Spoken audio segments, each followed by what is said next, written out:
कृष्ण दशा चलती है, कृष्ण ग्रह जहां चलता है वहां बाकी के सारी ग्रह चल नहीं पाते। एक बार हनुमान जी की कुंडली में आ गया शनि। हनुमान जी बैठे थे राम सेतु रामेश्वरम में, बैठ करके राम सेतु का दर्शन कर रहे थे, राम जी का चिंतन कर रहे थे। इतने में ही शनि महाराज आए। हनुमान जी ने कहा, अरे आइए आइए आइए भगवान, आप कैसे आए? बोले भैया अब हम बोरिया बिस्तर सब लेकर के आए हैं, 7.5 साल आपके संग ही रहेंगे। 7.5 साल के लिए आती है शनि की दशा। हनुमान जी बोले बहुत बढ़िया, बहुत दिन हो गए अकेले रहते रहते, बढ़िया एक कंपनी मिल जाएगी, आ जाओ। तो शनि महाराज बोले आपके कौन से अंग में विराजू मैं? बोले आपको जो बढ़िया लगता हो वहां बैठ जाओ। बोले ऊपर आप हमारे इसलिए नहीं आ सकते क्योंकि हमारा सर्वांगीण अंग राम से अंकित है, राम के ऊपर हम बैठने नहीं देंगे, हमारे इष्ट हैं वो। तो शनि बोले हम कहां बैठे? बोले काम करो आप हमारी पूंछ पे बैठ जाओ, ये पूंछ खाली बैठी है, बढ़िया है, लहराते रहोगे पूरे दिन, बैठ जाओ। शनि की दशा हनुमान जी की पूंछ पे बैठ गई। हनुमान जी महाराज बोले मैं अपने नित्य क्रम कर सकता हूं जो मैं रोज करता हूं? बोले हाँ हाँ आप करिए। हनुमान जी का तो नियम था, राम सेतु का दर्शन करके फिर पूरी पृथ्वी की परिक्रमा करते थे। हनुमान जी गए महाराज पृथ्वी परिक्रमा करने, कभी पहाड़ों पे कूद जाएं, कभी समुद्र के भीतर चले जाएं, कभी आकाश में उड़ जाएं, कभी पाताल में चले जाएं, कभी आकाश में तीनों लोकों के दर्शन करके आ जाएं, साकेत प्रणाम करें, कभी अयोध्या पहुंच जाएं, फिर एक संगी हिमालय पे पहुंच जाएं, वहां जाकर के फिर कभी किसी ऋषि को प्रणाम करने चले जाएं। हनुमान जी टिकते कहां, वो तो घूमते ही रहते हैं। यत्र यत्र रघुनाथ कीर्तनम तत्र तत्र कृतमस्तकांजलिम। जहां जहां कथा होती है, ये बात लिख लीजिएगा, पूरे विश्व में जहां भी कथा होती है हनुमान जी एक क्षण के लिए सही आते हैं, सब जगह आते हैं। अब अपनी संध्या वंदन करके तीनों लोगों की परिक्रमा करके, पृथ्वी परिक्रमा करके, फिर हनुमान जी ने लिस्ट निकाली कहां कहां कथा चल रही, सारी कथाओं में गए एक एक सेकंड के लिए। इतनी उछल कूद और इतना ज्यादा एनवायरमेंट चेंज हुआ, व्यक्ति अगर एक मौसम से दूसरे मौसम में जाए तो जुकाम खांसी हो जाती, क्या क्या। ये तो कभी तो चले जाते हैं 40 डिग्री सेल्सियस में, कभी -40 में पहुंच जाते हैं, कभी आकाश में चले जाते हैं, कभी रसातल में पाताल में पहुंच जाते हैं। 7 घंटे बाद श्री हनुमान जी महाराज गंगा जी के तट पर आकर के जैसे ही बैठे, शनि महाराज लुढ़क करके गिर पड़े। बोले हाथ जोड़े तुम्हारे भैया, नहीं रहना हमको आपके साथ, आप अकेले ही रहो, नहीं रह पाएंगे। बोले 7 घंटे में आपने हमारी ये हालत कर दी, 7 साल में तो आप शनि पर ही शनि चढ़ा दोगे। तो हनुमान जी महाराज बोले भैया देखो एक बात हमारी सुनो, जिनके सिर पर राम ग्रह लगा हो, जिनके सिर पर कृष्ण ग्रह लगा हो, भूल करके भी वहां मत चले जाना, नहीं तो शनि की 7.5 शनि पे ही उल्टी हो जाएगी। तब श्री शनि महाराज कभी किसी कृष्ण भक्त पर, कभी किसी राम भक्त पर, शनि नहीं कोई ग्रह नहीं आता। हमारी बात विश्वास मान लीजिएगा, एक भी अंगूठी नहीं दिखेगी हमारे हाथ में, आपको कुछ नहीं पहनते ना, ये कोई कम कर, कोई ऐसा नहीं कि हम अभिमान कर रहे हैं, पर हम एक बात कह रहे हैं, विश्वास इतना करो अपने ठाकुर जी पर कि जो है सब मंगल करेंगे, सब आनंद करेंगे। कभी देखा महादेव यहां मोती पहन के रहते हो? क्यों? क्रोध बहुत आता है? कई लोग यहां मोती पहनते हो, क्रोध आता है, कई यहां वो पुखराज पहनते हैं, कोई कुछ पहनते हैं। पहने, कोई अगर आपको गुरुजन आज्ञा करें तो निश्चित पहनिए, पर हमारी बात मान करके तो अपने ठाकुर पर भरोसा रखो, सब मंगल हो जाएगा। शनि महाराज जाते जाते हनुमान जी से बोले इतने घाव हो गए शरीर में, आपने कहां कहां उछल कूद करी है, इसका कोई निवारण बता दो।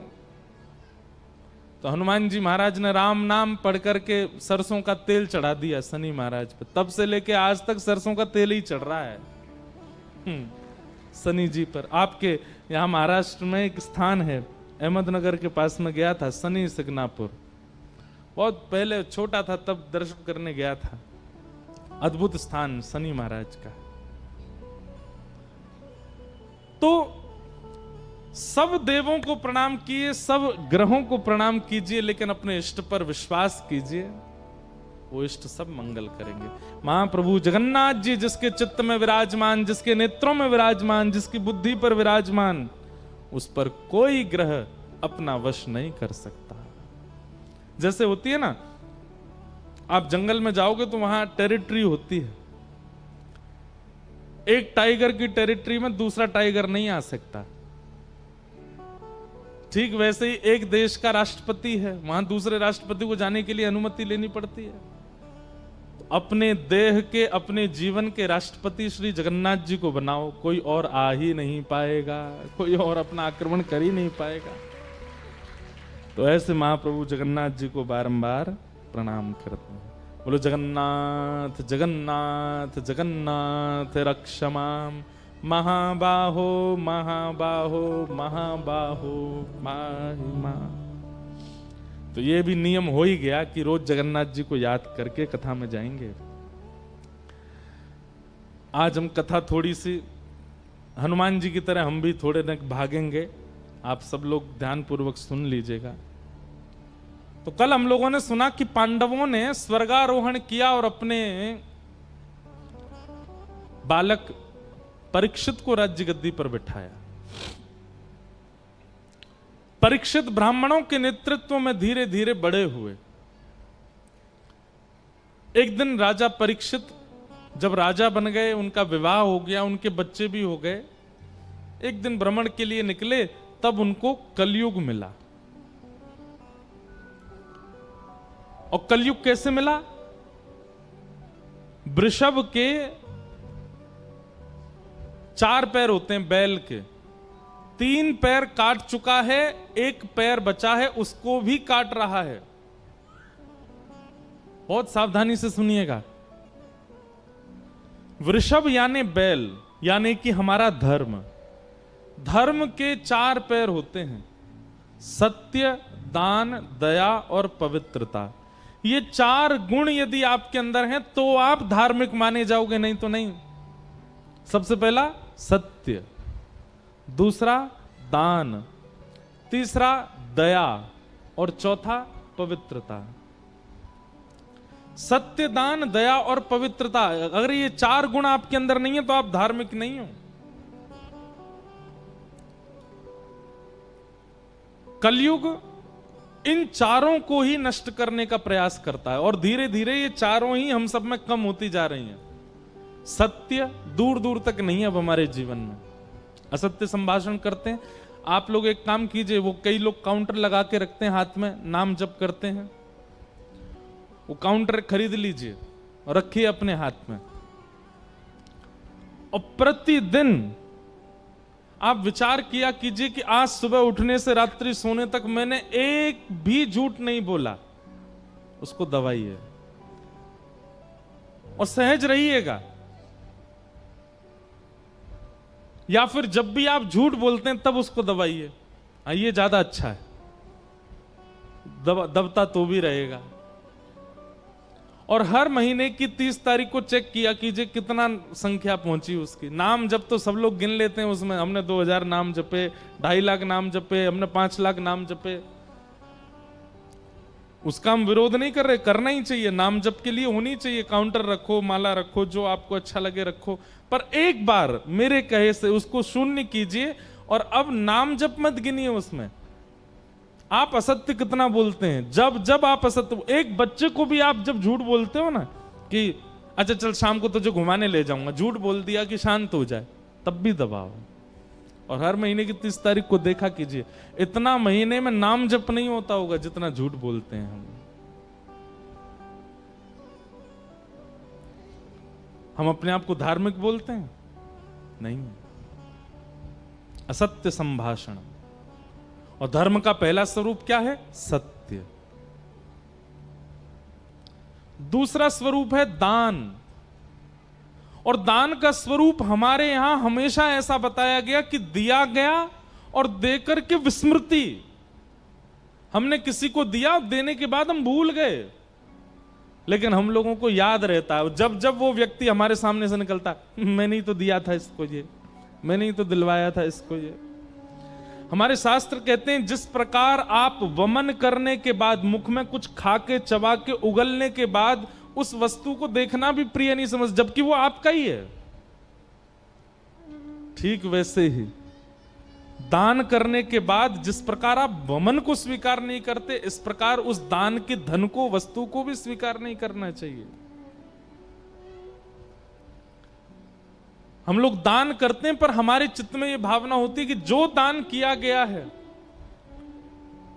उसका सदैव श्रेय मुझको मिलता रहे, इसलिए दान अपवित्र है हमारा। सत्य दान। और तीसरा है दया। दया, इस पर एक बात मैं कहना चाहूंगा, दया दूसरों पर करते हैं, अपने आप पे भी किया करो, खुद पे भी दया किया कीजिए। जब आप किसी गलत स्थान पर जाते हैं, क्यों जाते हैं? क्योंकि आप खुद पर दया नहीं करते। जहां पर रात भर नाचना है, रात भर पीना है, रात भर उल्टे सीधे लोगों के बीच में रहना है, शरीर आपका अलाउ नहीं करता वहां जाने के लिए, मन आपका अलाउ नहीं करता। आप जबरदस्ती कहते हो ए तू मेरा है, तुझ पर मेरा अधिकार है, मैं चाहूं तो तुझे रात भर जगा सकता हूं, चल। दया नहीं की गई है अपने देह पर। किसी का मांस पहली बार जब व्यक्ति देखता है ना सामने, तो उसका हृदय कांप जाता है, उसका देह मना करता है कि मैं इसको नहीं पा सकता, लेकिन हम देह पर दया ना करके मांस खिलाते हैं, मदिरा पिलाते हैं। यह तो खाने पीने की बात है।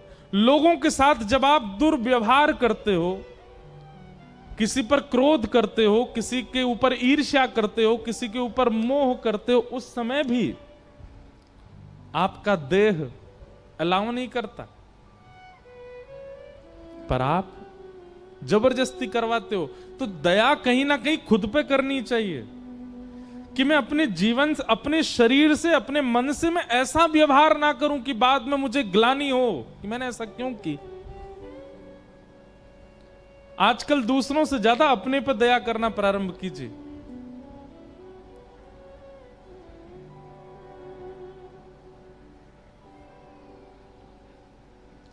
सत्य, दान, दया, और चौथा है पवित्रता।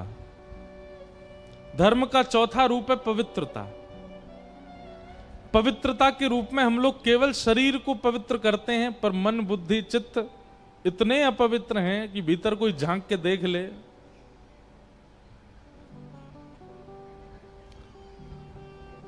आजकल किसी की पवित्रता का दर्शन करना हो तो उसका फोन ले जाओ।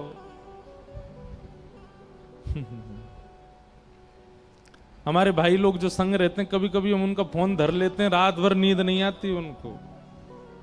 क्यों? कुछ नहीं है, फिर भी हर व्यक्ति की अपवित्रता वहां है। हम लोग पवित्र हैं, बाहर से दिखाते हैं, केवल धोती पहन ली, बगलबंदी पहन ली, चंदन फोटा लगा लिए, लंबी चोटी रख ली और बने घूम रहे हैं भगत, पर पवित्रता नहीं है। सत्य, दान, दया और पवित्रता, ये चार धर्म के स्वरूप हैं। हम तो कहते हैं चारों तो लाना बहुत मुश्किल है, कोई एक ही चारों में से अगर परिपूर्ण रूप से हमारे जीवन में आ जाए तो भी हम धार्मिक कहलाएंगे। सत्य ही आ जाए, सत्य नहीं तो दया ही आ जाए, दया नहीं तो दान ही आ जाए, दान नहीं तो पवित्रता ही आ जाए, कुछ तो आवे। सत्य, दान, दया और पवित्रता। तो कलयुग क्या कर रहा है? इन चारों को काट रहा है। तीन तो काट चुका है, सत्य, दान और दया, एक बची है केवल पवित्रता। अब धीरे धीरे वो भी जा रही है। पहले भारतीय लोगों, ऐसा कोई एक घर नहीं होता था जहां कोई नहाता ना हो। आजकल ऐसे ऐसे मिलने लगे, वो नहाते भी नहीं है। एक एक, दो दो, चार चार दिन तक नहीं नहाते। राम राम राम राम। एक बार हम किसी से मिले थे विदेश में, भारत में तो नहीं थे,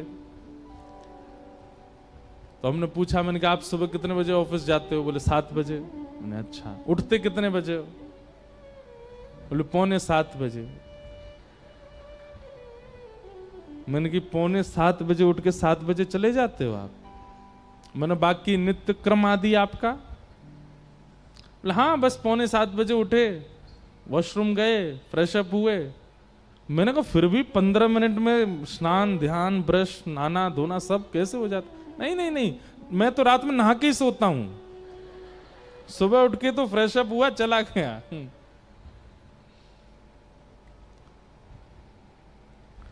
कम से कम पवित्रता के रूप में इतना बचा है कि कई लोग रोज नहाते हैं।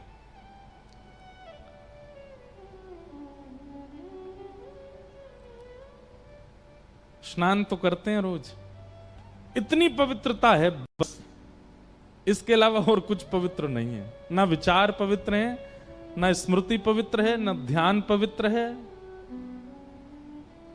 ना सोच पवित्र है, ना क्रिया पवित्र है, ना भोजन पवित्र है, ना कर्म पवित्र है, ना शब्द पवित्र है, ना भाषा पवित्र है, ना बोली पवित्र। क्या पवित्र है क्या हमारे पास? केवल नहाते हम, ये पवित्र है। इतना ही धर्म बचा है बस हमारे पास, और कुछ नहीं है धर्म के नाम पर।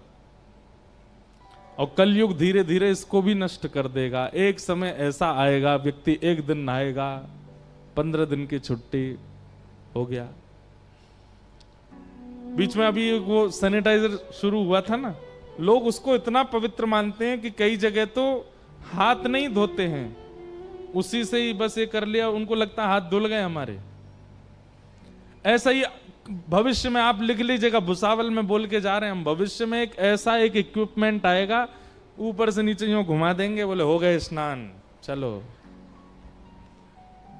हो गए पवित्र।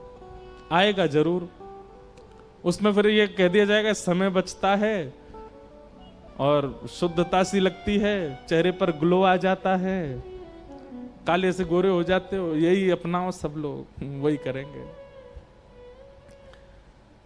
सत्य, दान, दया और पवित्रता, ये 4 धर्म के रूप हैं और ये चारों ही नष्ट होते जा रहे हैं। और इनको नष्ट कौन कर रहा है? कलयुग। कलयुग बंधुओं हमारी दिनचर्या पर कुठाराघात करता है, वही तो कलयुग है। राजा परीक्षित ने कलयुग को पकड़ लिया, बोले कि तुम मेरे राज्य को छोड़कर के चले जाओ। तो कलयुग ने कहा एक काम कीजिए महाराज, मैं जा तो नहीं सकता, मुझे कुछ स्थान दे दीजिए, मैं वहीं रहूंगा। और 5 स्थान कलयुग को प्रदान किए गए।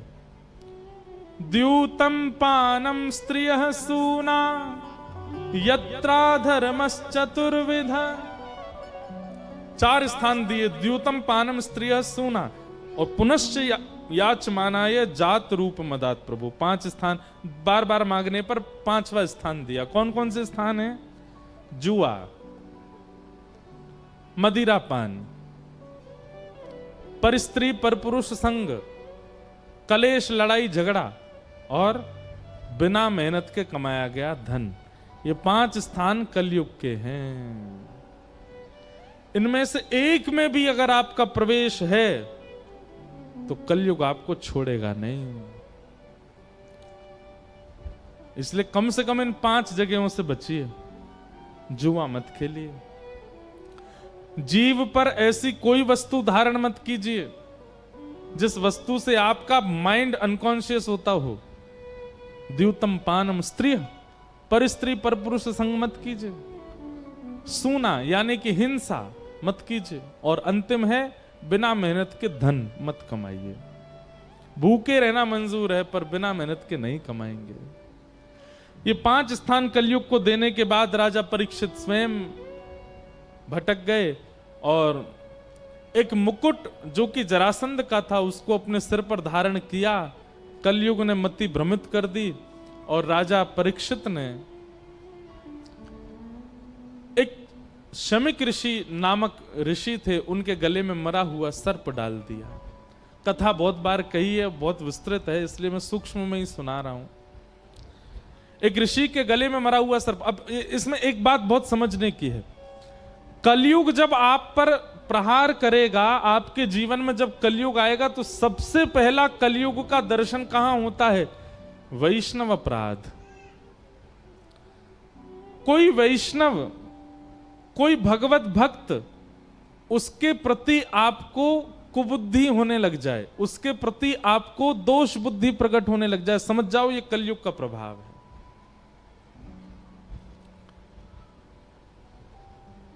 कोई भजन करता है, साधन करता है, कथा सुनाता है, मंदिर जाता है, सेवा करता है, अर्चन करता है, और आप उसको जब देखते हैं तो आपके मन में आता है ये तो पाखंडी है, ये तो नौटंकी करता है, ये तो ऐसे है, ये तो वैसे। ये कलयुग का प्रभाव है, सबसे पहला प्रभाव। वही हुआ, राजा परीक्षित ने शमीक ऋषि के गले में मरा हुआ सर्प डाल दिया।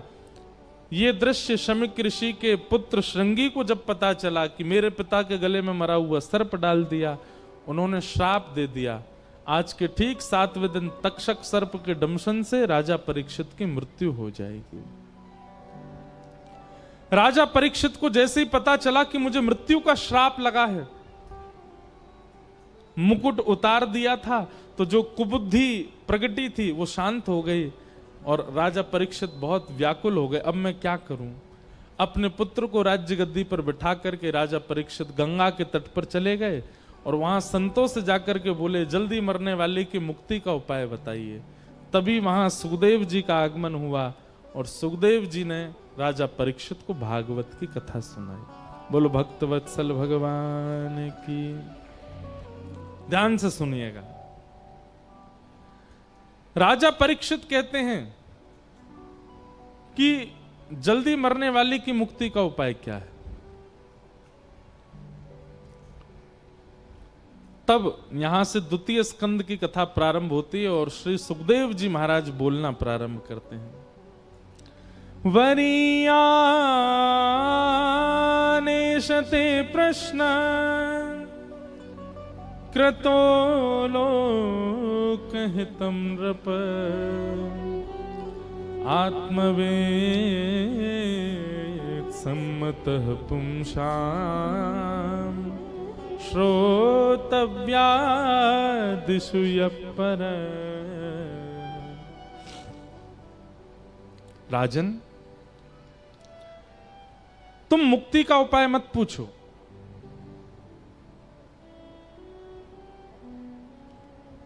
क्यों? क्योंकि तुम तो परम भागवत हो, और परम भागवत मुक्ति की कामना नहीं करते, वो तो भक्ति की कामना करते हैं। मुक्ति तो राक्षसों को भी मिलती है, मुक्ति तो रावण को भी मिलती है, मुक्ति तो कंस को भी मिलती है।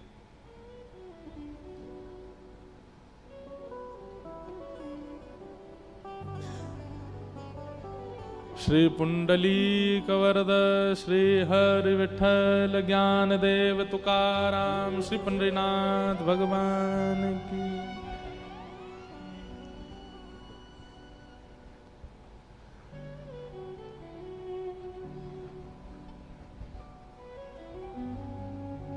मुक्ति तो राक्षसों को भी प्राप्त होती है, और मुक्ति का और भक्ति का एक ही अंतर मैं कथाओं में बताया करता हूं कि मुक्ति मतलब मृत्यु के बाद ठाकुर जी का साक्षात्कार, मुक्ति का मतलब मृत्यु के बाद भगवान का दर्शन, और भक्ति का मतलब जीते जी भगवान का दर्शन। जनाबाई ने मुक्ति की कामना नहीं की, भक्ति की कामना की।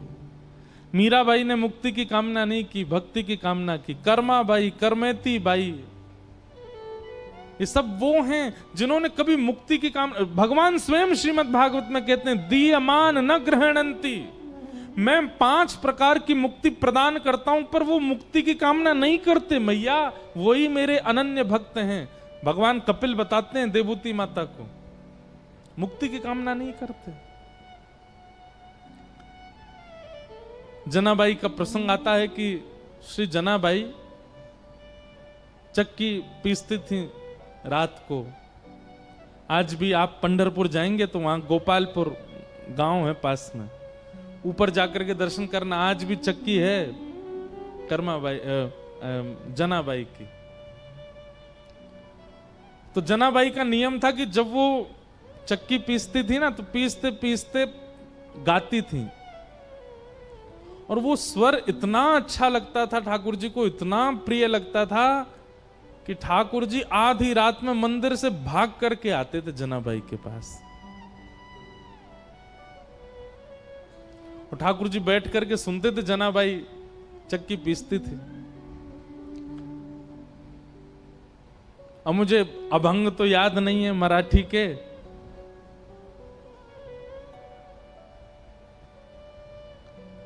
पर कोई जनाबाई का ऐसा भाव याद आएगा कभी तो होगा। अभी अगले 3 दिन में आया तो मैं सुनाऊंगा कुछ। जनाबाई गाती थी और ठाकुर जी सुनते थे बैठ करके।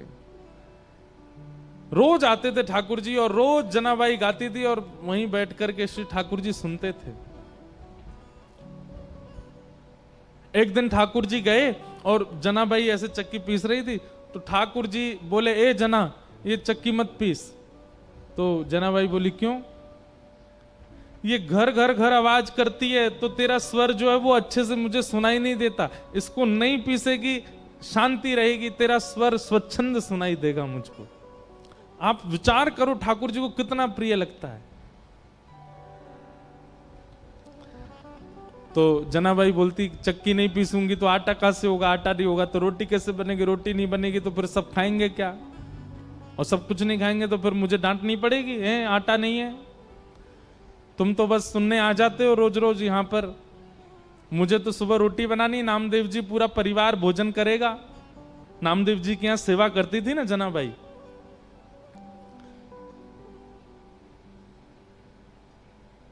चक्की नहीं रोकती, पीसती रहती, गाती रहती।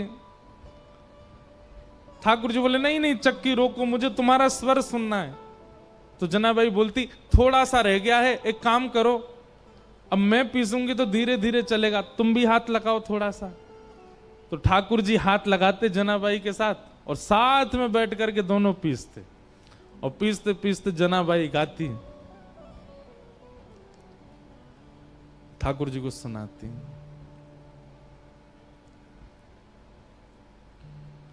अब जब ठाकुर जी हाथ लगाते जनाबाई के साथ चक्की पिसवाते, तो ठाकुर जी इतने सारे गहने पहन के रहते हैं, वो गहने सब आगे पीछे जब ठाकुर जी हिलते तो गहनों की आवाज आती।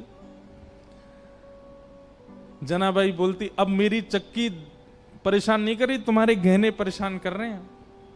तो ठाकुर जी अपने सारे आभूषण उतार करके किनारे धर देते कि जनाबाई का स्वर मैं सुनता रहूं, इस स्वर के बीच में कोई और बाधा नहीं आवे।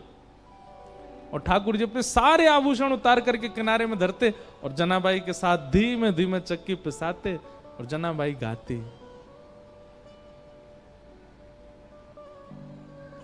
अब जनाबाई का तो पद याद नहीं, पर मीराबाई का एक पद याद है।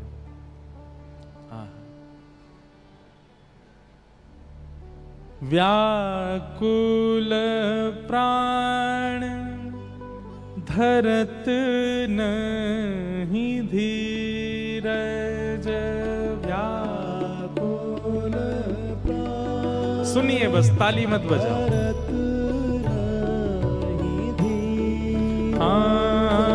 व्याकुल प्राण धरत नहीं धीरज, व्याकुल प्राण धरत नहीं धीरज। ओ मिल तू मीत सवेरा, गोविंद मिल तू।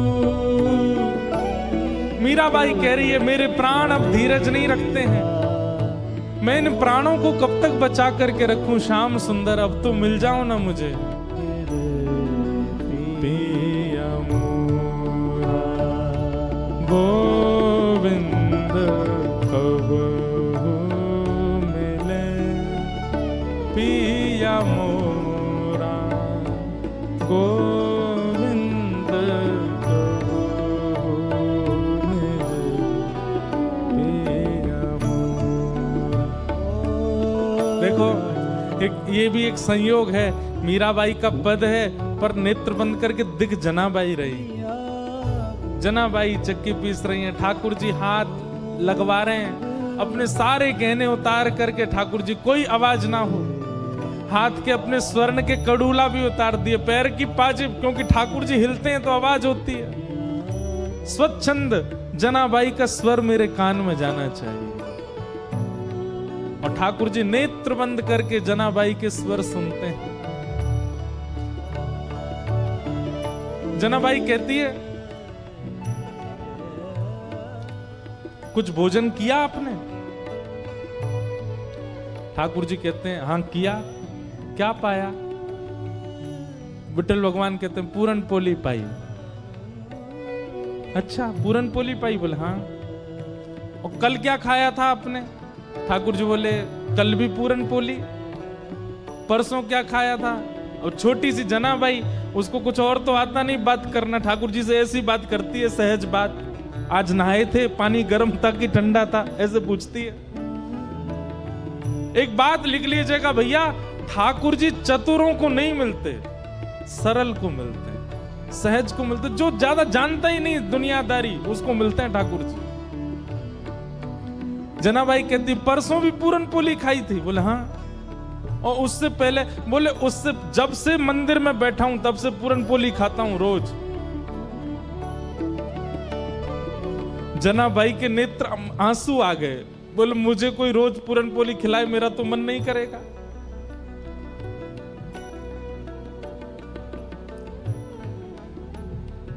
मैं कुछ बना के पवाऊं? ठाकुर जी बोले हाँ, एक शर्त पे। बोले क्या? गाते गाते बनाना, मैं सुनता रहूंगा। जनाबाई ठीक है। रात्रि का समय, सब सो रहे हैं और जनाबाई ठाकुर जी के साथ आनंद कर रही है। चूल्हा चेताती है धीरे से, हाथों से रोटी बनाती है, दाल रख देती है। ठाकुर जी बैठे हैं, जनाबाई का स्वर सुन रहे हैं नेत्र बंद करके। जनाबाई कहती है, केवल सुनते रहोगे? थोड़ा हाथ बटाओ। ठाकुर जी बोले, क्या आप करना है बताओ? लो सब सब्जी काटो थोड़ी सी। ठाकुर जी काट रहे अपने हाथ से। लेकिन शर्त एक ही है जनाबाई की, क्या? गाती रहे तू, मैं सुनता रहूं। मैं जानी, ठाकुर जी को इतना प्रिय है अपने भक्त का स्वर, उसके लिए ठाकुर जी कुछ भी करेंगे। इसलिए मैं कहा करता हूं, गाना प्रारंभ कीजिए, स्वर की चिंता मत कीजिए। अच्छा है, बुरा है, सुरीला है, बेसुरा है, गाइए।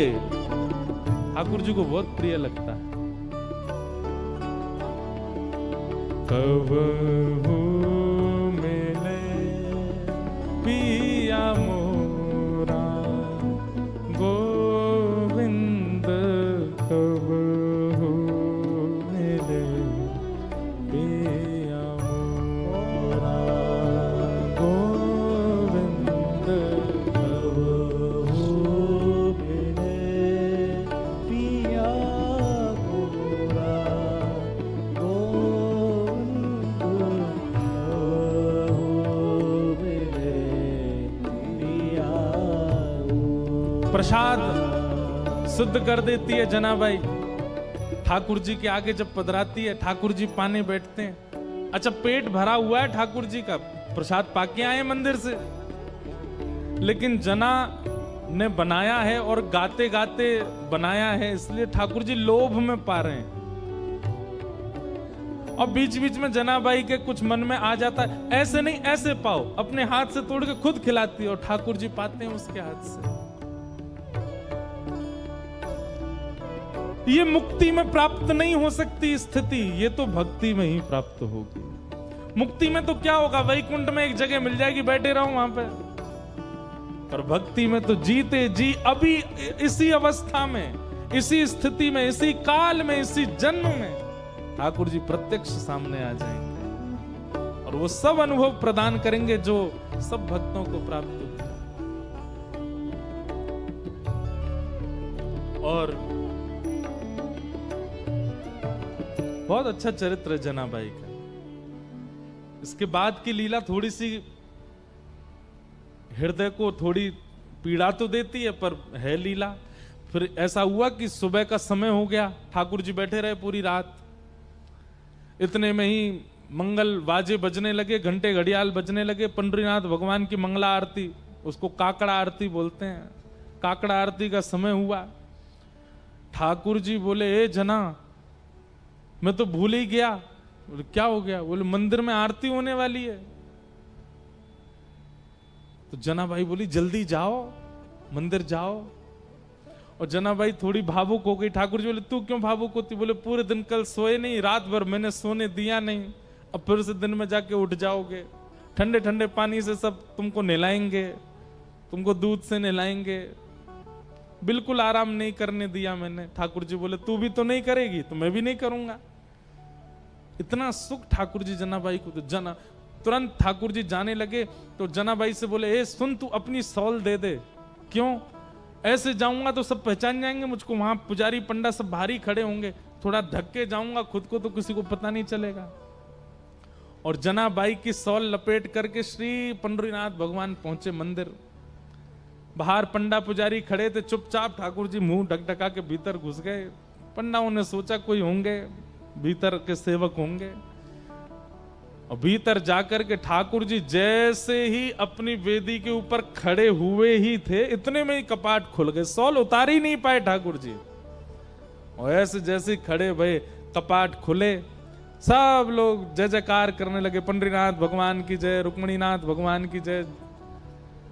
वहीं दर्शनार्थियों में नामदेव जी खड़े थे।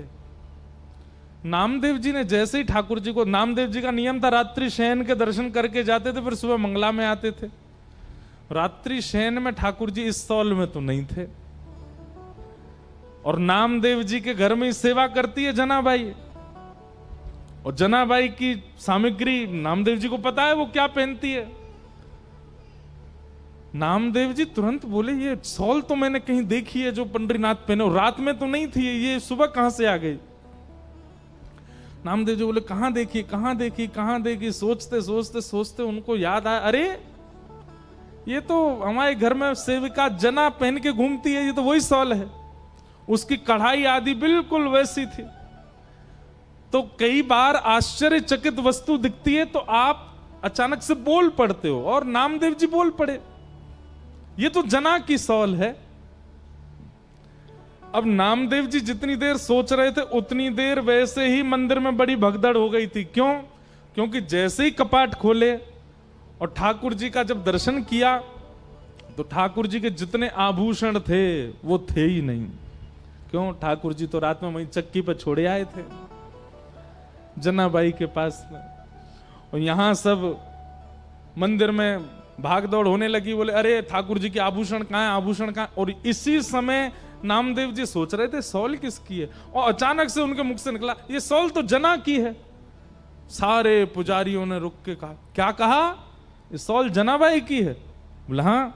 इसका मतलब आपके यहां जो जनाबाई है वही आकर के और यहां पे जो है सब चोरी करके चली गई, ठाकुर जी के सब आभूषण ले गई। किसी ने भी सदविचार नहीं किया, सबने दुर्विचार किया कि जनाबाई सब ठाकुर जी के आभूषण चुरा के चले गए। यहां जनाबाई रात भर का जो उसका अनुभव था उसको आनंद ले रही थी, स्नान ध्यान करके आज बड़ी प्रसन्न है, तिलक लगाती है, सुंदर साड़ी पहनती है और बढ़िया सुंदर अपना गजरा बांधती है। ठाकुर जी ने रात में जो सुख दिया उसको भूल नहीं पा रही है। और इतने में ही सब पुजारी आ गए और पुजारियों ने आकर के कहा, ए जना तू ठाकुर जी के आभूषण चुरा के लाई? जनाबाई को अचानक याद आया, बोले अरे रात में चक्की पीसते समय आवाज हो रही थी तो उन्होंने उतार के चक्की के पास ही रख दिए थे।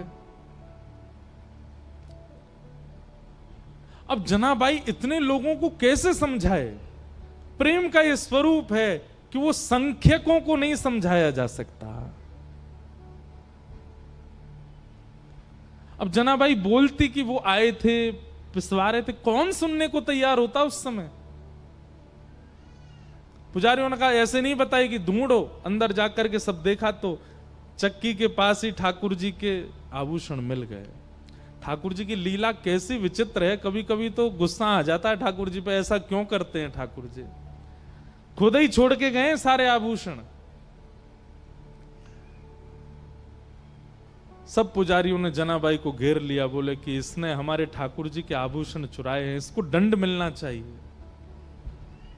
जनाबाई नीची नजर करके नेत्रों से अश्रु गिर रहे हैं पर मन से बड़ी प्रसन्न है। वाह पांडुरंगा, बड़े नटखट हो, रात में लीला करते हो, सुख देते हो, प्रेम करते हो, और फिर सुबह ऐसे सबके बीच में आरोप लगवा रहे हो। लेकिन भक्त का स्वभाव होता है तेरे फूलों से भी प्यार, तेरे कांटों से भी प्यार, तू जो भी देना चाहे दे दे मेरे करता, सब स्वीकार। और पंढरपुर में एक घनघोर बादल ने आकर के आक्रमण किया। सब लोगों ने निश्चित किया कि जनाबाई को सूली पर चढ़ा दो, इसने ठाकुर जी के आभूषण चुराए।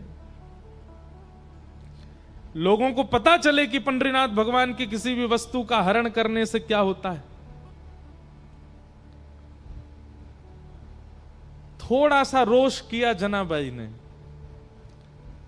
पंढरीनाथ के सामने जनाबाई कहती हैं, बोले कि नाथ मुझे सूली पर चढ़ने में दिक्कत नहीं, पर कल को आपके भगत बहुत डरेंगे। जैसे रात में मेरे घर आ गए थे, मैंने तो द्वार खोल के भीतर बुला लिया था, कल को किसी और के घर जाओगे तो कोई द्वार खोलेगा नहीं। आपका क्या पता, कहीं कड़ूला छोड़ के चले जाओ, कहीं मुकुट छोड़ के चले जाओ, सुबह आरोप लगे तो। लेकिन जनाबाई क्रोध तो कर रही है, लेकिन प्रेम में कर रही है, ठीक है पर मुझे स्वीकार है।